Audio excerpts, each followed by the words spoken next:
તો good morning. અત્યારે પડી ગઈ છે મારી સવારને વાગ્યા છે સવારના 10:30 અને અમે બેસી ગયા છીએ નાસ્તો કરવા. ના જો અમારો નાસ્તો પરોઠા, ગાંઠિયા, સંભારો અને મારી કોફી અને મમ્મીનો ચા.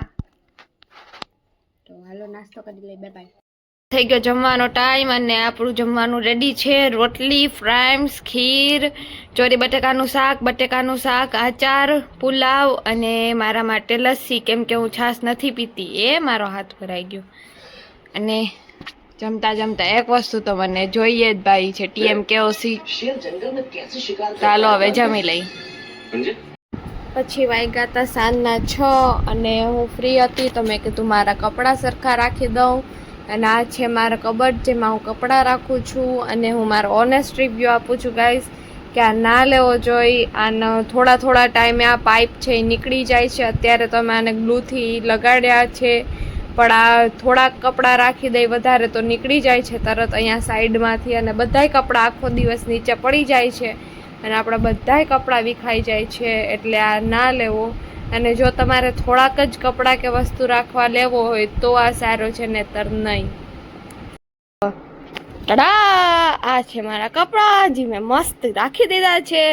આ છે મારા બ્લેકના કલેક્શન. મને બ્લેક કલર મારો ફેવરેટ છે અને મને બ્લેક કલરના કપડાં બહુ ગમે, તો મેં રાખી દીધા છે. અને હજી બીજી વાર કહું છું કે આ લેવા જેવું નથી. Bye bye.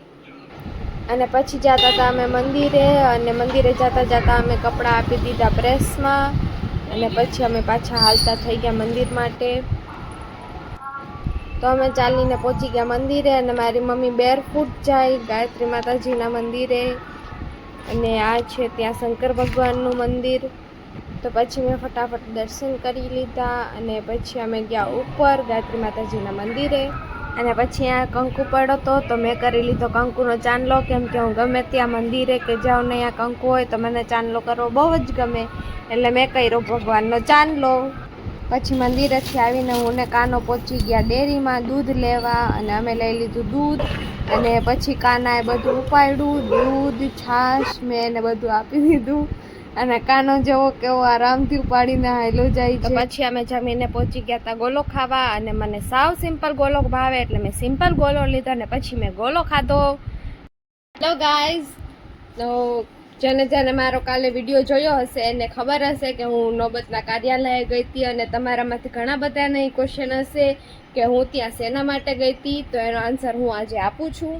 કે હમણાં રિસન્ટલી મારું મૂવી આવ્યું છે સ્ત્રીઓ, ગુજરાતી મૂવી છે અને જે આખું જામનગરમાં જ શૂટ થયું છે. તો એ મૂવીના ઇન્ટરવ્યૂ માટે હું ત્યાં ગયેલી હતી અને તે મૂવી આખું શૂટ પણ જામનગરમાં થયું છે. અને એના બધા જે એક્ટર્સ છે એ બધા પણ જામનગરના જ છે. Thank you. સો ગાઈઝ, જો તમને મારા વિડીયો જોવા ગમતા હોય તો like, share and subscribe to my channel and thank you for watching. Bye bye.